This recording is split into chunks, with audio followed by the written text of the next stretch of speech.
నమస్తే welcome to Bharati TV నేను బాపయ్య.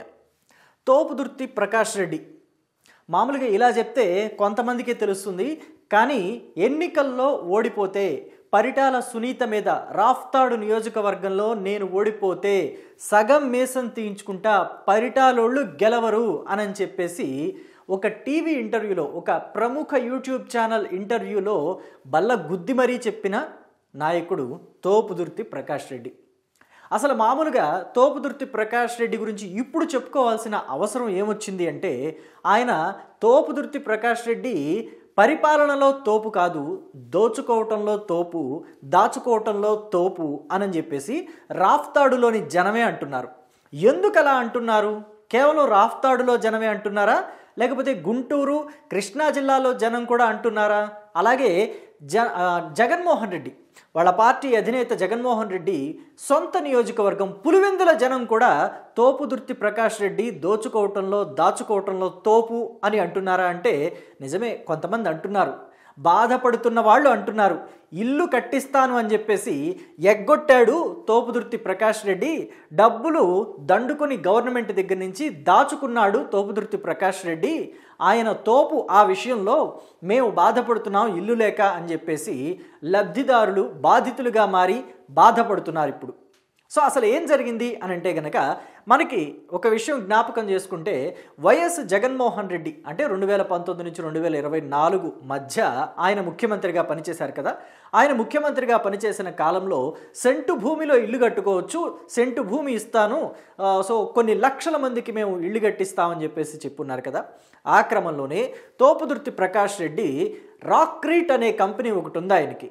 ఆ కంపెనీ పేరు మీద సో కొన్ని ఇళ్ళు నేను కట్టిస్తాను కొన్ని జిల్లాలు అని చెప్పేసి గుంటూరు కృష్ణా జిల్లాలతో పాటుగా అప్పటి ముఖ్యమంత్రి జగన్మోహన్ రెడ్డి, వైఎస్ఆర్ కాంగ్రెస్ పార్టీ అధినేత జగన్మోహన్ రెడ్డి సొంత నియోజకవర్గం పులివెందులలో కూడా సెంటు భూమిలో ఇళ్ళు కట్టే కాంట్రాక్ట్ని తోపుదుర్తి ప్రకాష్ రెడ్డి దక్కించుకోగలిగాడు. సో మామూలుగా అయితే ఆ కంపెనీ పూర్వాపరాలన్నీ పరిశీలించిన తర్వాత ఆ కాంట్రాక్ట్ ఇవ్వాలి. అలాగే ఏమైనా సరే ఒక కాంట్రాక్ట్, ఒక పని, గవర్నమెంట్ పని ఒక ప్రైవేట్ కంపెనీకి అప్పగిస్తున్నారు అని చెప్పేసి అంటే దానికి సంబంధించి టెండర్లు పిలవాలి. కానీ టెండర్లు ప్రక్రియ ఇక్కడ ఏమీ లేదు. డైరెక్ట్గా రాక్రీట్ కంపెనీ అంటే తోపుదుర్తి ప్రకాష్ రెడ్డికి సంబంధించిన ఆయన కంపెనీకే పనులన్నీ కట్టబెట్టేశారు. గుంటూరు కృష్ణా జిల్లాలు అలాగే పులివెందుల నియోజకవర్గానికి సంబంధించినవి. ఆయన ఆయా ప్రాంతాల్లో ఏవైతే సెంటు భూమిలో ఇళ్ళు కట్టిస్తాను అని చెప్పేసి ఒప్పుకున్నాడో వాటికి సంబంధించి ఎక్కడా కూడా ఒక్క ఇల్లు కూడా, ఒక్కటంటే ఒక్క ఇల్లు కూడా పూర్తి కాలేదు. సెంటు భూమిలో ఇళ్ళు అంటే ఎలా ఉంటాయి అనే దానికి నేను మీకు ఎగ్జాంపుల్ చూపించడానికి ఇది పెట్టాను. సో జనరల్గా అప్పట్లో జగన్మోహన్ రెడ్డి సెంటు భూమి గ్రామాల స్థాయిలో వాళ్ళకి సెంటు భూమి, పట్టణాల్లో వాళ్ళకి సెంటున్నర ఇస్తానని ఎట్లాగో చెప్పారు. సో ఆ క్రమంలోనే ఇలాగా కేటాయించారనమాట. పట్టణాల్లో సెంటు, గ్రామాల్లో సెంటున్నర ఇలాగేవో చెప్పుకొచ్చారు కదా. సో మొత్తానికి ఇలా సెంటులోనో భూములు అవి కేటాయించినప్పుడు వాటిల్లో ఇల్లు కట్టుకోవడానికి వాళ్ళకి ప్రభుత్వమే కొంత సహాయం చేస్తామని చెప్పేసి చెప్పింది. ఆ క్రమంలోనే ఆ కాంట్రాక్ట్ని తోపుదుర్తి ప్రకాష్ రెడ్డి దక్కించుకున్నాడు. కానీ ఎక్కడా కూడా పనులు పూర్తి చేయలేదు. ఒక్కటంటే ఒక్క ఇల్లు శాంపిల్గా, అంటే మామూలుగా ఇలాంటి మోడల్ అని చెప్పేసి మోడల్ హౌస్ అని చెప్పేసి ఒకటేదో కడతారు కదా, అది కూడా కట్టలేదు. అన్నీ కూడా మొత్తం ఇలాగే బేస్మెంట్ కంప్లీట్ అవటం, గోడలు కంప్లీట్ అవటం, లేకపోతే అసలు పిల్లర్లు నిలబెట్టేసి వదిలేయటం, ఇలా చేసి డబ్బులు మాత్రం దండుకున్నారు. ఎంత దండుకున్నారయ్యా, ఎంత వచ్చినాయ్యా అని అంటే 80 కోట్లు వచ్చినాయి. ప్రభుత్వం నుంచి 80 కోట్ల రూపాయలు ఆయన ఈ ఇళ్ల దోపిడీలో దోచుకున్నారు, ఈ ఇళ్ల నిర్మాణం మాటున దోచుకున్నారు అని చెప్పేసి 2024 ఎన్నికలకు ముందే తెలిసింది అందరికీ.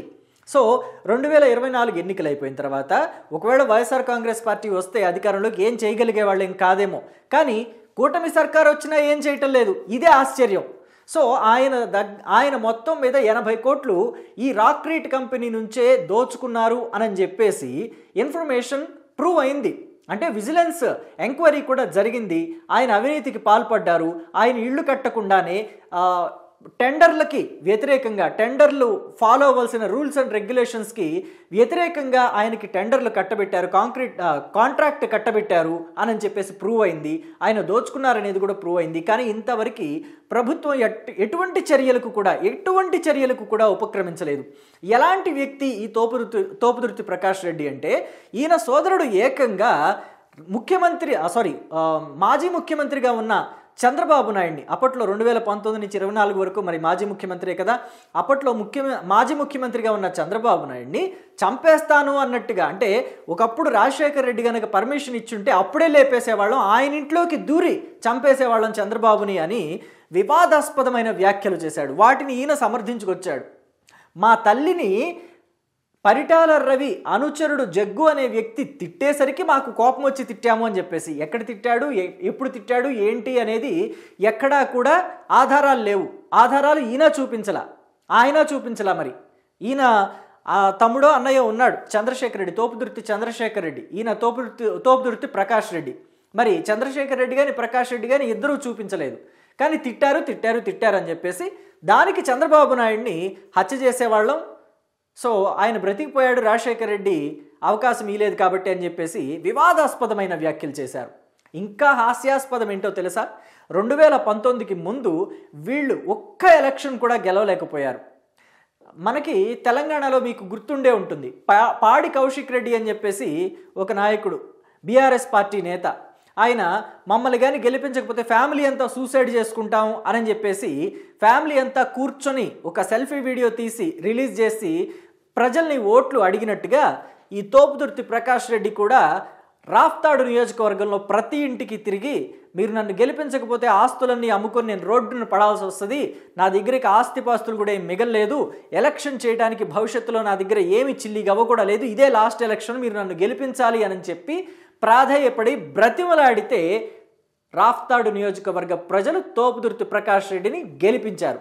అది కూడా రాఫ్తాడు నియోజకవర్గానికి ఏంటి, అనంతపురం జిల్లాలో ఎంతోమందికి ఎన్నో రకాలుగా మేళ్లు చేసి పెత్తందారీ వ్యవస్థ నుంచి కాపాడిన పరిటాల ఫ్యామిలీ మీద ఇతగాడిని గెలిపించారు. కానీ ఇతగాడు చేసింది ఏమిటయ్యా అంటే ప్రజల్ని దోచుకోవటం, డబ్బు దాచుకోవటం.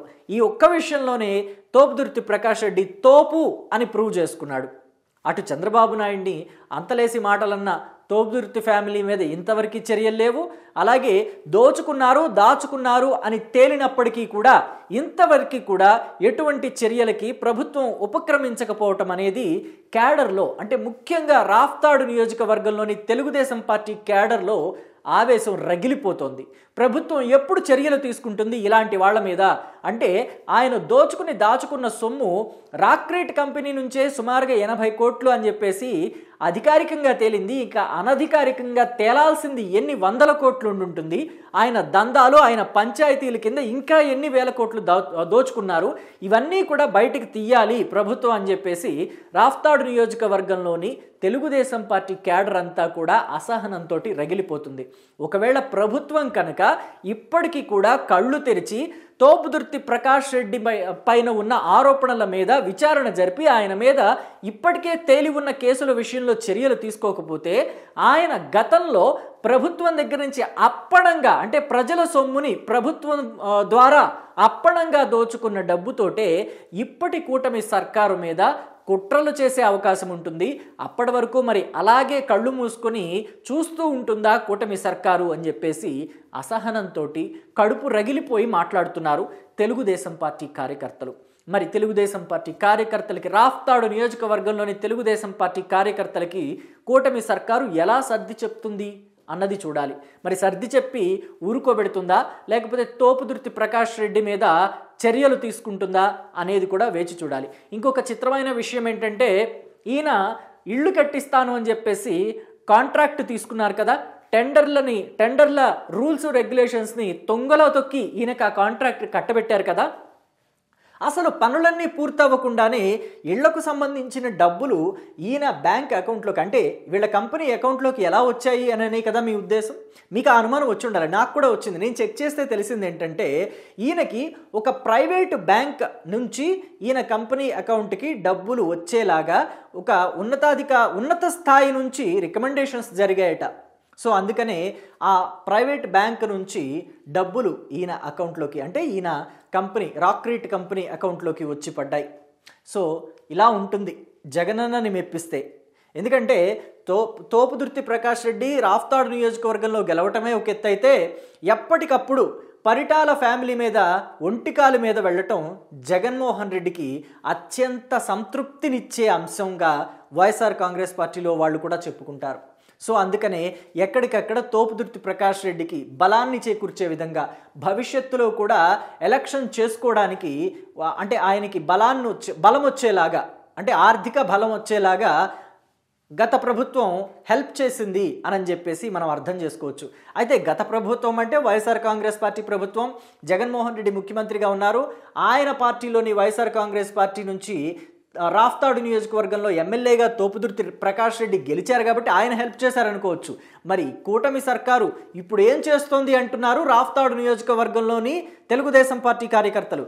ఖచ్చితంగా చర్యలు తీసుకోవాల్సిందే, ఖచ్చితంగా చర్యలు తీసుకొని తీరాల్సిందే తోపుదుర్తి మీద అని చెప్పేసి డిమాండ్ చేస్తున్నారు తెలుగుదేశం పార్టీ కార్యకర్తలు. మరి ప్రభుత్వం ఏం చేస్తుంది?